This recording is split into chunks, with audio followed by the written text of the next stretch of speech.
Hello, everyone, and welcome back to our cozy little corner of the internet. Today, I have a story that I think many of us can relate to. It's about a young woman named Clara and her journey to learn one of the hardest, but most important, words in the English language, no. So, find a comfortable spot, maybe grab a warm cup of tea, and let's begin our story. Clara was known by everyone in her small town as the yes girl.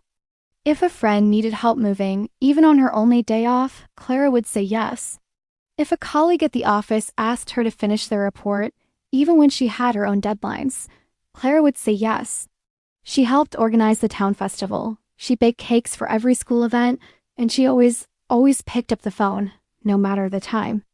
In her heart, Clara believed that saying yes was the key to being a good person. She loved helping people, and seeing them happy made her happy too. But lately, something had started to change. The happiness she felt from helping others was getting smaller, and a different feeling was growing in its place: exhaustion. Her apartment was a mess because she never had time to clean. She missed her favorite TV shows because she was always busy with someone else's problems. She even started getting headaches from the constant stress. She felt like a glass of water being poured out for everyone else, with not a single drop left for herself. One Tuesday afternoon, the phone rang. It was Mrs. Gable, a sweet old lady from down the street. "Clara, dear," she said, her voice soft and shaky. "I'm so sorry to bother you, but my cat, Mittens, has climbed up the big oak tree again. The fire department is busy and I can't get him down. Could you possibly help?" Clara looked out her window. Dark clouds were gathering, and the wind was starting to blow. She had a mountain of laundry to do and a project for work that was due the next morning. Her head was already starting to hurt. The old Clara would have said yes without a second thought. But today, something stopped her. She took a deep breath. "Mrs. Gable," she began, her voice a little shaky. "I would love to help, but I'm afraid I can't right now.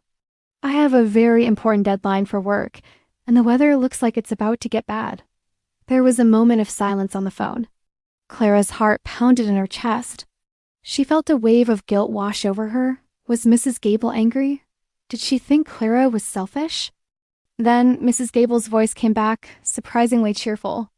"Oh, of course, dear. I completely understand. Work comes first. Don't you worry about Mittens. He always comes down when he gets hungry. Thank you for being honest with me." Clara hung up the phone, stunned. Mrs. Gable wasn't angry. She understood. The guilt Clara had been expecting didn't feel so heavy anymore. In fact, she felt a tiny spark of something new: relief. This small victory gave Clara courage. The next day at work, her colleague, Tom, came to her desk. "Clara, you're a lifesaver," he said, holding a stack of papers. "I'm so behind. Could you just look over these reports for me?" "It won't take long." Clara looked at the papers, then at her own schedule. She had a meeting in 30 minutes. She remembered the feeling of relief from the day before. She smiled politely at Tom. "I'd really like to help, Tom, but I'm preparing for a meeting right now. I can't give your reports the attention they need. Maybe you could ask Sarah?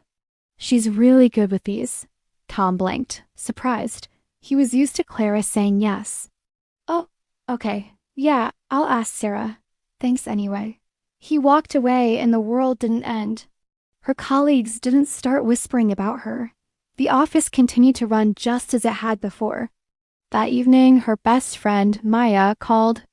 "Clara, there's a free concert in the park tonight. You have to come with me. It's going to be amazing." Clara was already in her pajamas. She had a new book she was excited to read, and she was looking forward to a quiet night in.